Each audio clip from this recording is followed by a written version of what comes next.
Robbie, welcome to the Bernie Bro Therapy Hour. This is what we do on the show. I know you've listened before, but basically, this is a safe space for alpha male brocialists to yell our feelings about having our beautiful Bernie be cheated out of My the presidency. boy! My beautiful boy!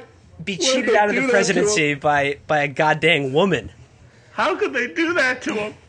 I have been called an honorary Bernie Bro of the Libertarian movement, just so you know. How is that possible? How are you an honorary Bernie Bro of the Libertarian movement? I have written that there was a libertarian case for Bernie, especially as opposed to all other candidates of either party or political persuasion, on the kind of the basis of his foreign policy being less muscular than virtually everyone else.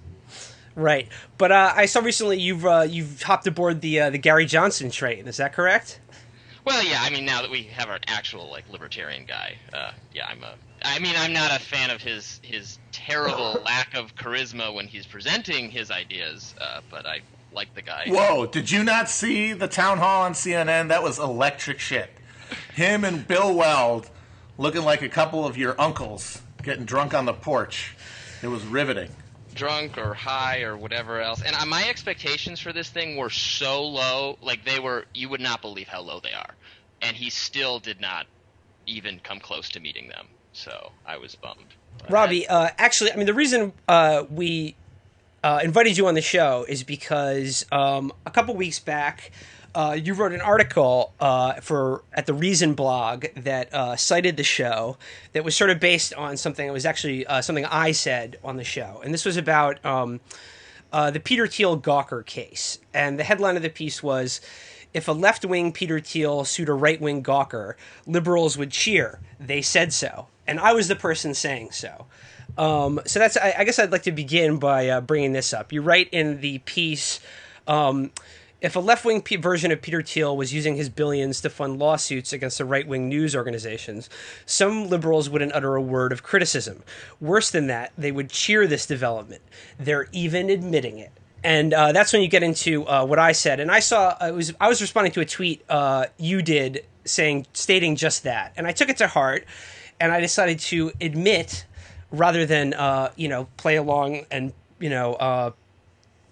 devote myself to the principle of freedom of the press and that billionaires shouldn't use lawsuits to tinker with freedom of speech or journalistic outfits they dislike. I decided to keep it 100 and just say flat out that I basically wouldn't care if someone bankrupted the Weekly Standard or National Review.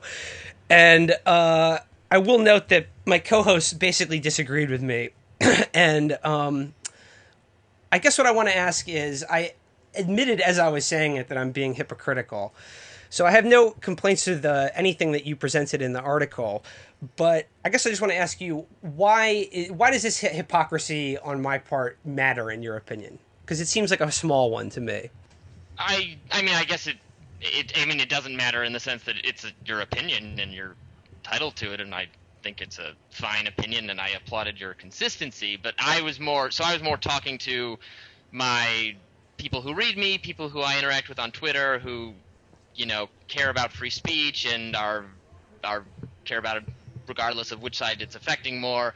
I thought this was an interesting example of, left kind of the importance of free speech to the left and all that, and this was an example where, I've criticized the ACLU for some kind of things where, well, I think this is a civil liberty you should be protecting, and they're not really doing it, so I like to point out things like that, I guess.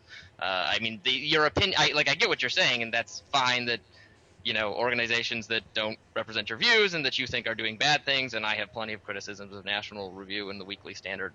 My own should be, it would be kind of better if they just didn't exist. I just don't, I guess I'm worried about, I'm worried about what happened to Gawker too, even though I don't like them very much. So I'm worried about living in that world. And I'm a libertarian. I like to be principled and consistent about it. Does that make any sense? Yeah, it does. And I guess if there was any point of disagreement really in the article you wrote, it comes in a sentence where you say, after you quote me, you said, it's refreshing to see such honesty, I suppose. And the sentence I would take issue with is when you said libertarians don't believe the legal system should be set up so that rich people can use it to censor speech that they dislike. And is that true? Because to me, it doesn't seem like libertarian politics would be opposed to a legal system in which rich people could censor speech they don't like. I think some. It depends how you're defining libertarians. I mean, some people you might define as libertarians probably would be okay with that, including like Peter Thiel, who at some point in some way kind of described himself as a libertarian. I don't really think he is a libertarian. I mean, he's a Trump backer now, and Trump is not a libertarian. So, but yeah, I guess I was talking about myself and like the people that I'm letting in the libertarian club, as narrowly defined as that is. Okay, well, I see it's our old friend, No True Scotsman. Hello. Sure. So, well, to that end, I mean, how do you define a libertarian? Who are you letting in the club? I'm not a dogmatic sort of. You have to agree that all aggression is wrong. I just think government should be limited in most ways and smaller in most ways than we have it now is how I define libertarianism. No sort of philosophical, you have to accept this or think this. It's just kind of thinking that the world is usually better off if we have less government coercion in our lives. Private coercion is 100, though. Trill is AF. Yeah, I mean... often they use the government to bring about that coercion. Then what Peter Thiel's doing is like a good example of that, or abusing the quasi-governmental legal system, or whatever you want to call it. But in a libertarian politics in which there is the scope of the government is reduced, or we have less government, there's less government regulation and oversight of things. Doesn't that sort of naturally into that vacuum is filled by private actors who would see their reach and scope of power increase in the absence of a strong federal government? So maybe, but I don't really know if that is true. I mean, certainly it'll be true some of the time, but I mean, I'd see lots of cases where the existence of regulation just makes it possible and easier for very powerful private interests to kind of steer that regulation in favorable ways to them. So having much more regulation and much more oversight, I mean, it's still being handled by people who are in the pockets of powerful, wealthy interests, private interests. So, I mean, that's a problem too, I guess. We're talking in like very broad philosophical, libertarian versus non-libertarian sort of. I mean, this is not like a specific thing, but. I mean, I guess like not broadly or abstractly, but I think practically speaking, I think where, my problem with the libertarian worldview is that, I mean, aside from the fact that I think it's kind of a niche brand of just the right-wing worldview, which I dislike for a lot of reasons, but it's this idea that it is, in its sort of monomaniacal focus on government coercion, it seems to purposely occlude every kind of private coercion that takes place in a free marketplace, like the relationship between an employer and an employee, or contractual relationships, for instance, which involve all sorts of coercion, and I would argue meaningful abridgments of freedom of speech and even the press as well. When you're probably one of those people who thinks that the very existence of property is kind of like a issue is coercion to some people, right? The pure sort of argument. I mean, not 100%. That's more like Matt Brunig can make that argument. I can see where the argument's coming from, but I'm not like a purist on that regard. But yeah, like everything, I think the point is everything involves a little bit of coercion, but it's just a question of what you regard as just or not. Yeah, I mean, yeah, that's correct. But I think so. The government sphere of coercion is the one that I'm kind of like more directly responsible for, I guess, because we're in a democratic society where the government is what we all do together because we have to, and it's kind of a different, to me, category of coercion than private coercion, which can also be a problem, and often I think because of how they use the government for it. But I guess that's where the focus is. Like, this is the entity that is supposed to be that I'm actually forced to pay for to, take care of my defense and my other needs and so on and so forth. So if it's violating people's rights and it's doing bad things and it's leading to a less harmonious society, that's kind of the entity where my focus has to be. It's the one I'm responsible for. It's the one. But what's the distinction, though? I mean, isn't none of this private accumulated wealth or property that we're talking about could exist in the absence of government? And even if you reduce the sphere of government, no libertarian that I know of calls for the government sphere to be reduced to the size that it no longer exists to maintain those relationships. Well, I don't really. Well, I'm not saying the government should not exist. I'm not saying that at all. I'm just saying that I think most things it should be less involved in because that would be better. Is sort of my very, very broad kind of claim here. Okay, well, what's probably like the most important area of which the government you think would have a more positive effect on our society if the government were less involved in? The education system, the kind of drug regulations, I think even infrastructure. I think policing, it could be less involved. I'm talking about like the federal government. So, like, are you saying that those things should be taken over by the private sector, or they're better handled by local or state government? Yeah, I'm saying the more centralized federal government should be less involved in those things, and they would be better. I think the education system would clearly be better if administered by private. I mean, we kind of have proven that over and over again, that government-managed education is a horrid failure. How so? You mean like the public school system in America has been a horrid failure? Yeah. It has no shortage of financial resources, and it has bad incomes. Yeah, because we have massive fucking poverty in this country that vastly negatively affects the ability to learn. That's been pretty well documented too. I mean, we have sort of an unprecedented in the first world level of poverty, and that is the degree to which the public schools are a failure is the degree to which we're dealing with a massive degree of poverty. That because public schools can't choose their pupils the way that charters or whatever can do, ends up absorbing the vast number of people who are failed by not the public education system, but by the fact that they live in incredibly destabilizing poverty that absolutely hinders their ability to learn.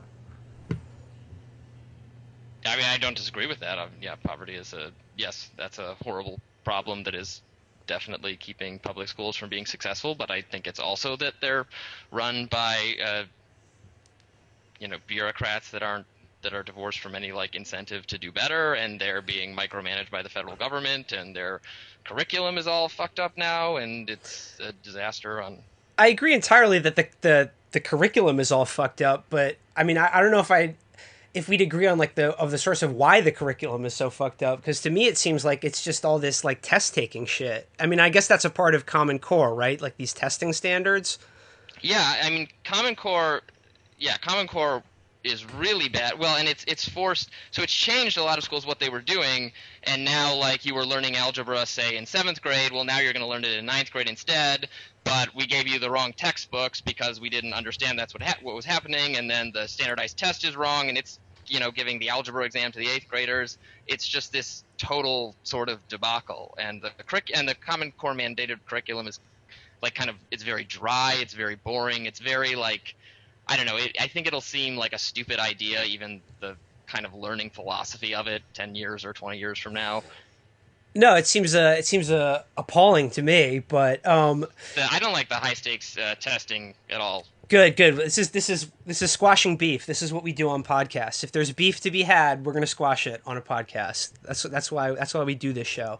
I think that just give 8th graders the book Dune by Frank Herbert and have them spend like a semester just reading that, and to the exclusion of anything else. I read not only Dune, but its many sequels when I was. I stalled out in the middle of Children of Dune. Yeah, did you read Robbie? Did you read Children of Dune? You missed the best one. God Emperor is my favorite. Oh man, that's what the GF keeps telling me, Robbie.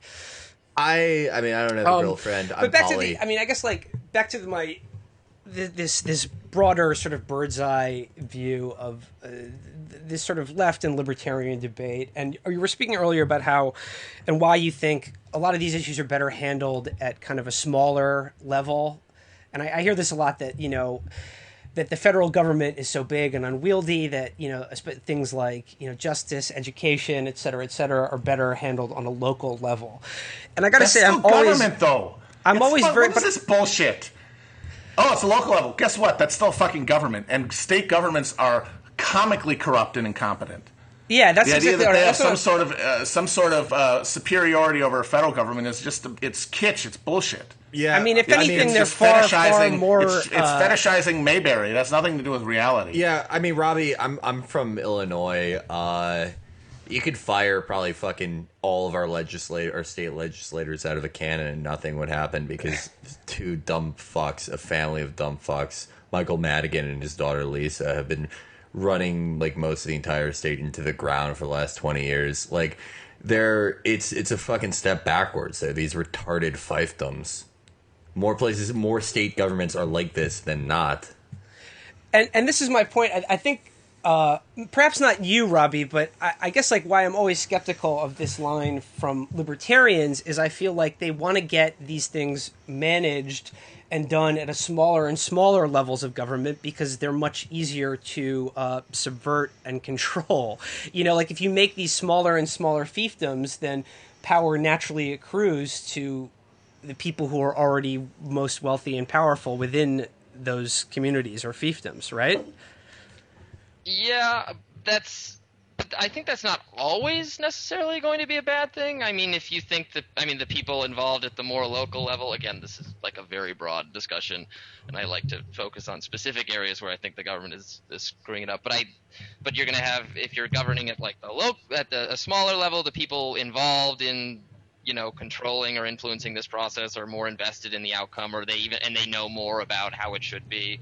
Yeah, they're invested in the outcome vis-a-vis their own stake in it, not necessarily any kind of public good. Yeah, well, okay, but here's my example. So the Obama administration is giving like all this guidance to schools now relating to Title IX to handle that's the sex equality statute in the higher education law. In the education law more broadly. And this deals with colleges, right?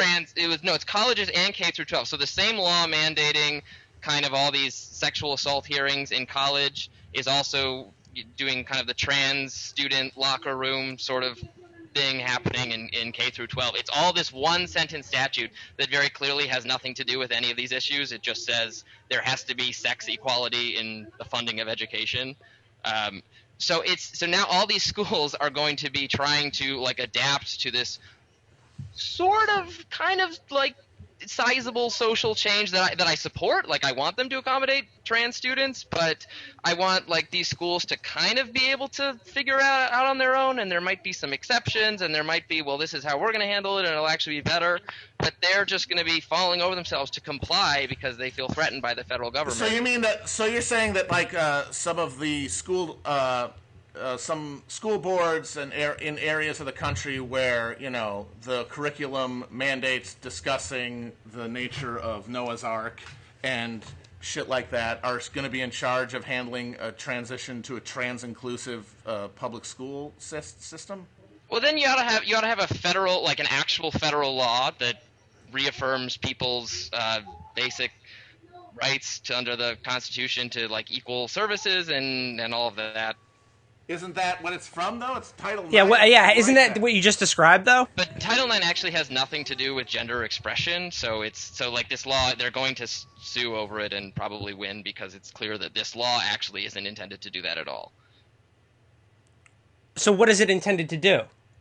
It's intended to make sure that if you have like a female sports team, they're getting as much funding as they deserve compared to a male sports team. But now it's also it's been revised to include these national standards for how. No, but he's saying that we should have another law. We need another law. That's what he's saying. Okay, but that would still be a federal law. Hey. I'm not saying federal.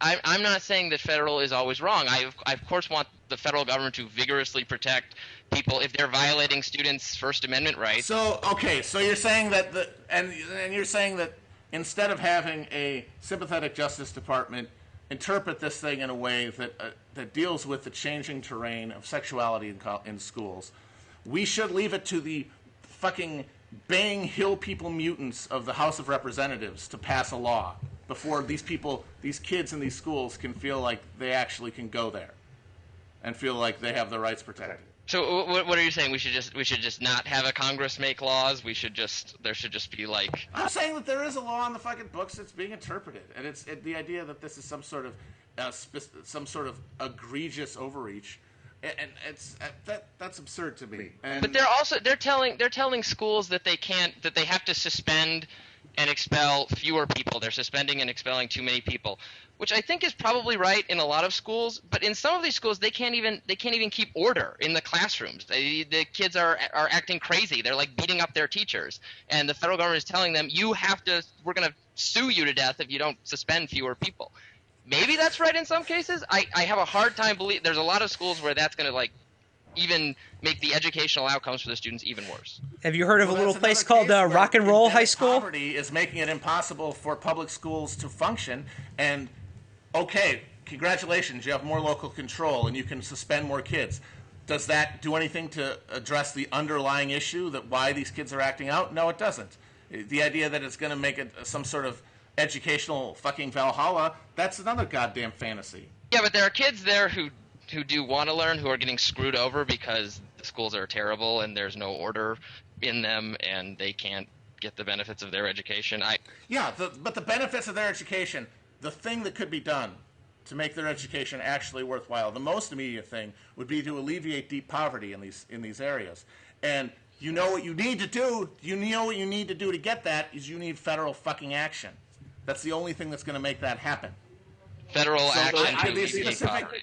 Yes. I mean, I don't know anybody else's any other mechanism that we have that can actually redistribute in a way that can alleviate poverty. Well, now we get to the nub of the real disagreement between libertarians and the left is that we are like to administer a program of real, economic and yes, even social justice, in my opinion, would require a program of redistribution of wealth more broadly than it is now. Because all of this awesome civic freedom that libertarians claim that they want for everybody is not equally accessible to those who don't have the material ability to enjoy it. Yeah, I mean, I'm not reflexively opposed to poverty alleviation to welfare programs, to some means of redistribution. Depending what they are, I kind of like and many libertarians I know like the guaranteed basic income thing. Right, yeah, but we get a guaranteed income and then we get rid of everything else. Yeah, I would like the guaranteed basic income in addition to a very robust welfare state and things like, K through, free university education, healthcare, things like that. All the college kids I know are using food stamps to buy alcohol, and these are like wealthy college students. So good for them. Yeah, okay. Who cares? Who cares? That's such anecdotal bullshit. Like I could tell you that that almost everyone I know who works in some management capacity in every company is a fucking idiot and should be liquidated and replaced by government officers. It doesn't mean anything. It doesn't mean anything from a policy standpoint. Yeah, no, I mean, like... what type of people do you know? Like, people going to Georgetown. Like, I'm sorry, like, they're probably a bunch of shitheads. This was at the University of Michigan. Almost everyone I knew was abusing Michigan's bridge card program. Everyone you knew at That's the University of Midwest, Michigan was using like the Michigan State SNAP program to get beer. Yeah. God damn it! That's not good for them, because then they reformed it and they got rid of it, and now like actual poor people don't get it because the fucking rich privileged kids made it look like a joke. So not good. The problem, like the reason they did away with it is because people hate the idea that their tax money is being spent on food stamps to begin with, and if they can use an example of some rich prick abusing it to buy beer or whatever, then it's all the easier for them to take it away from the people who need it. But I mean, it's not like the people who need it, like what they're being given is this like ridiculous pittance to begin with. It's not. I mean, it's not really helping them. It's just sort of like a kind of allowing them to live in poverty just a little bit longer than they actually are. And I think that's the problem with our welfare and food stamp programs in this country, is that they're not nearly generous enough. I would favor some some of these, I mean, I would have to evaluate them on an individual, but I'm not reflexively against these things, and a lot of libertarians I know aren't. It's more that we think government management of things like this and other things is often really screws up. What Reason magazine are you writing for? Okay, but like, I mean, do you think that the government probably shouldn't be involved with arms procurement because the F-35 is just a bloated fucking $1.35 trillion waste of shit, and all of Northern Virginia is just filled with people stuffing themselves off of government coffers? Like, I don't see this applied to anywhere else. I do think that. Yeah, I absolutely think that. Yeah, but like, how come libertarians, they seem more anxious to just beat up on food stamp recipients than they do defense contractors? I mean, you probably spend a lot of time picking on those kinds of libertarians who make like those terrible arguments and seem completely unsympathetic to real people, just like I, go for the socialist people who say easy to criticize things. I mean, there are like a lot me. of asshole libertarians like that, but there's my colleagues at Reason, I would say we're like very focused on other issues, I think, and we've written. I will say that. I saw Nick, and, like free speech violations. People in poverty get basically no choices. Their lives are determined by their poverty. Well, shouldn't they want? There's more no choices more involved. Choices would be good for them. You're saying? Yeah, but there's no private sector mechanism that's going to make that possible. Well, there's only the collective action of people who are moving in the face of a market force that gives you a value based on your supposed and totally fictional and arbitrary and largely loaded idea of your value. No, that's not true at all. So, like 500 years ago, you would just live and die in the same village you were born in with like very little say over your life. Now more people have more choices, and largely because of private action. No, yes. Come on. None of those things happen in the absence of a fucking government. They're all it's an inextricable link. I get to choose what color my iPhone is. You can't act like and like this fucking technology in your iPhone was largely. That's not a choice. And the technology, first of all, it's a fucking meaningless, sad choice. Secondly, half the fucking technology in that goddamn iPhone was created by shit from fucking government research. And beyond that, the idea that there's some sort of bright line between these two things is absurd. These markets are created by the fucking government in the first place. The government is what guarantees the ability of people to do all their goddamn trading. It's fucking baked into it. It's baked into it. We get into, which I called earlier, right? That's what you're saying, that the government guarantees that we can own. It does. It does. Well, I mean, that's been good, I think. I mean, well, but what it means is that the distinctions you're making are fundamentally arbitrary. They're arbitrary based on whether it's better or not for the government to be more involved in these specific ways in these specific areas. Yeah, but that's just it. You're moving from like a specific thing of the Department of Ball Sacks used $100,000 to research people's nut hair color or whatever the hell stupid thing that they always do. But that's different than the broader question of what sphere these things belong to. And it just seems to me that it's one big ball. It's one big ball of economic action, that's all of which is undergirded by a government, and all of which is supposedly and hypothetically at the will of the polity, but which we have created an artificial line between private and public so that we can enrich the private at the expense of everybody else. Got him. Well, I think, but I mean, I don't disagree with that. But that sort of cooperation between the private and the public is the exact thing I'm criticizing, because that is how the. But it's inevitable. If you had your minarchist state, the state still exists, but in this case, there's just less input from the fucking proles. And it's like a board of directors. I want a more restrained foreign policy. I want no drug war. I want a reformed criminal justice system. I want a less federally involved education system. I'm just a normal person with normal interests, desire. I don't want to live in Somalia or whatever. Well, I didn't say I'm not done. No. Let's get away from the Somalia argument. But actually, to this point, and this is one thing, on the episode in which I said I hope the National Review and Weekly Standard get run over by a rich man's Ferrari, or I don't know, something like that. It's going to be Abe-listed. We went on to discuss, in the context of this Peter Thiel Gawker case, this weird thing about how Peter Thiel is announced that he's going in September to this conference in Turkey, called the Property and Freedom Society, which is founded by this guy Hans Hermann Hoppe.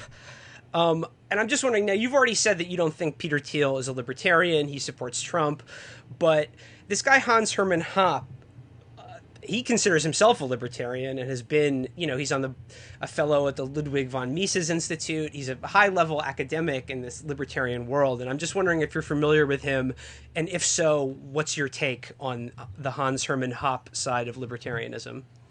I mean, I'm not especially familiar with him. I know what his side is, the Mises people. I mean, there is kind of this is like libertarian insider baseball, but there's a kind of split between sort of the Cato Reason libertarian squad and the Ludwig von Mises Society libertarian people, and they kind of like absolutely loathe each other. So how does that split break down? Like what's, because my suspicion is if we had on someone from the Ludwig von Mises Institute, at all of the points in which you said, I basically agree with you, they would vehemently contest. Yeah, they're more focused on, I guess, outreach to a specific kind of conservative. Nazis? Do you mean Nazis? Because that's who's come to this conference. Well, there's no accident that these guys love Donald Trump, and they're very anti-war. They're militantly anti-foreign intervention. That's the criticism they would make of my side of libertarianism. Well, yeah, they're anti-war in so much as they think that the war should be waged, at home. Basically, they don't want troops in Iraq because they want it, in the cities of America, purging the undesirables. Isn't that great? Isn't that great when you're talking to somebody and you agree with them for the first 2 points? But we need to get out of NATO. Yeah, we have so many military bases. Yeah, we're wasting rounds that could be spent on the inner city knockout game thug. Wait, what? Okay, man. Yeah, so I'm not a big fan of any of these thinkers. I mean, I think they're kind of... Well, okay, but so, I mean, they would argue that they're taking the notion of sort of the supremacy of private property to its logical conclusion.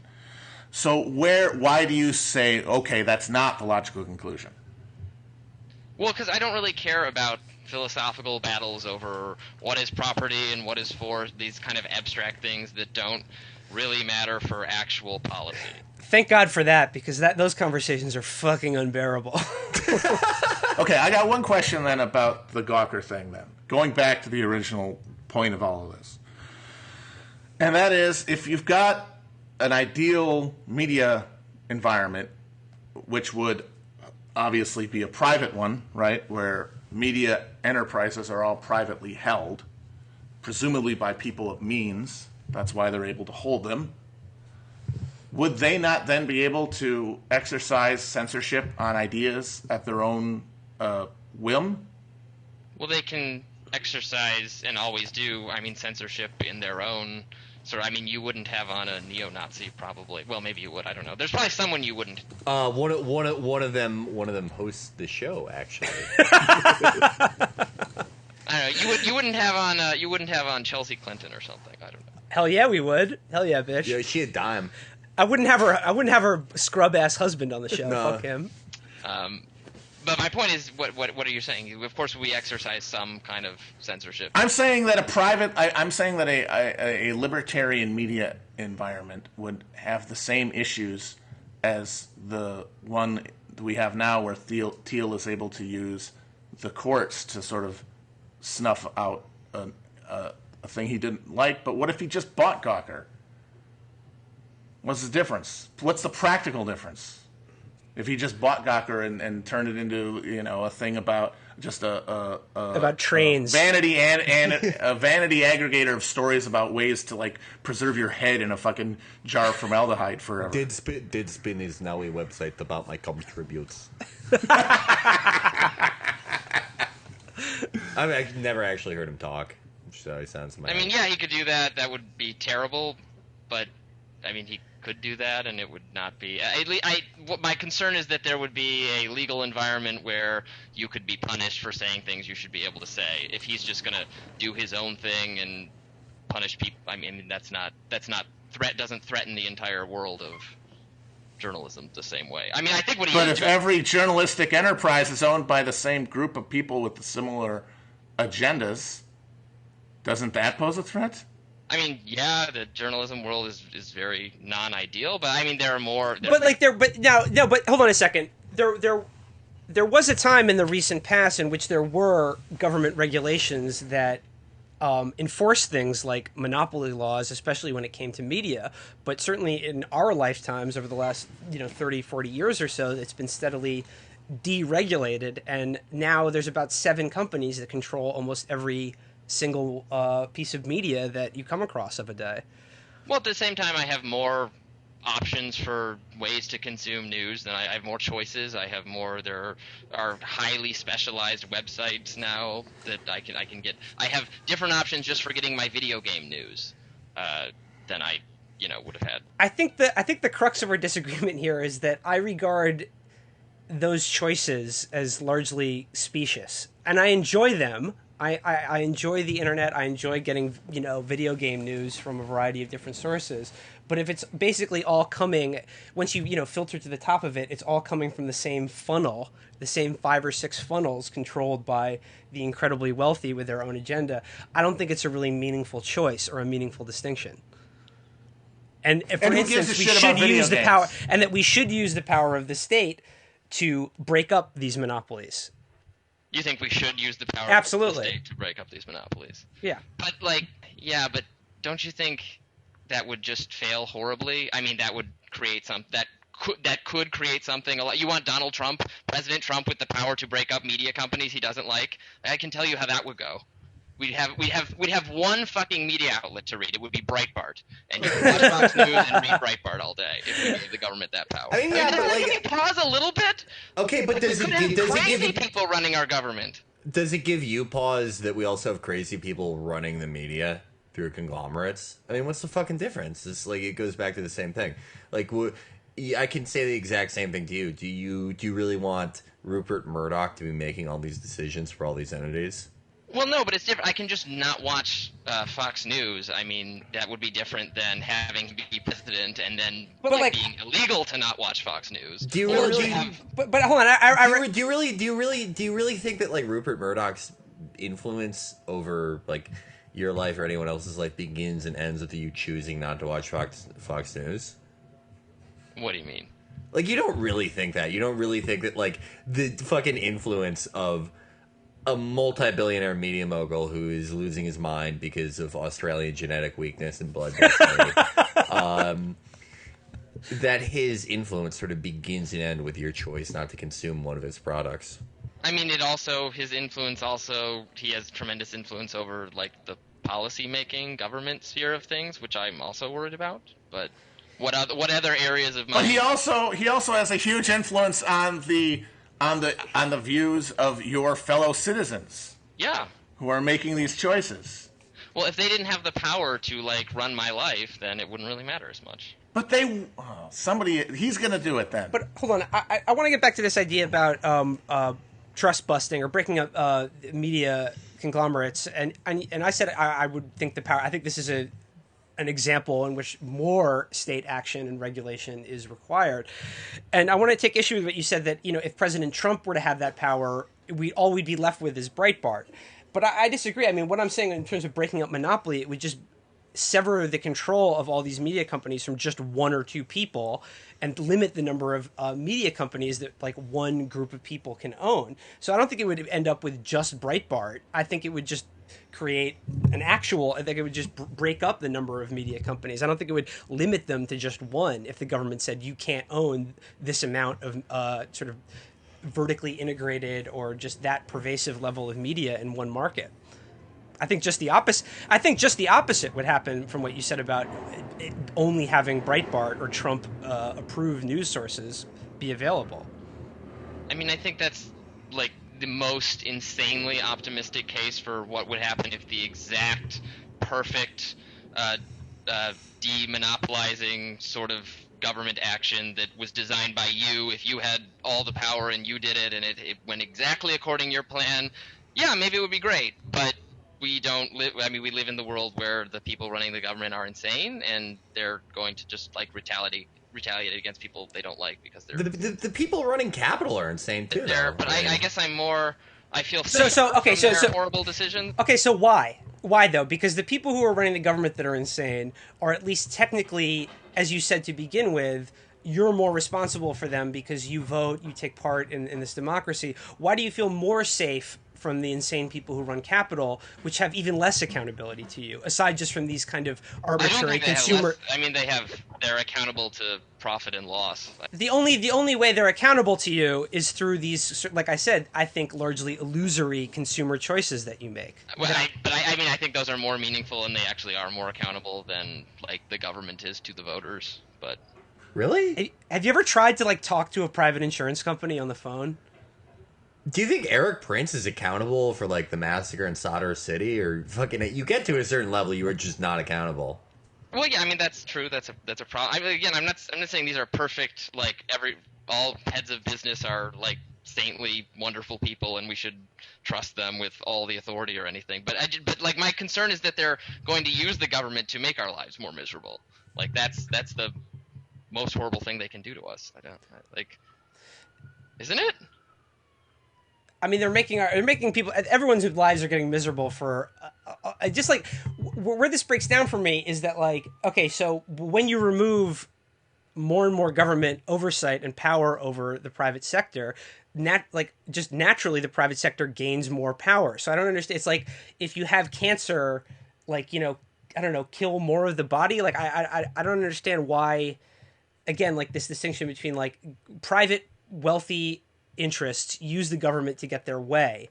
So the answer is we should make the government less powerful so that they would have less ability to use the government against people for their own nefarious purposes. Yeah, I mean that is exactly my argument. Or that we should have fewer things that the government gets to do and decide if we can, and then we wouldn't have that kind of mechanism taking place. I do fear what Donald Trump would do in charge of the media environment. I fear what Hillary Clinton would do in charge of the media environment. She thinks people shouldn't be able to make documentaries that criticize her, and like a lot of the left agrees.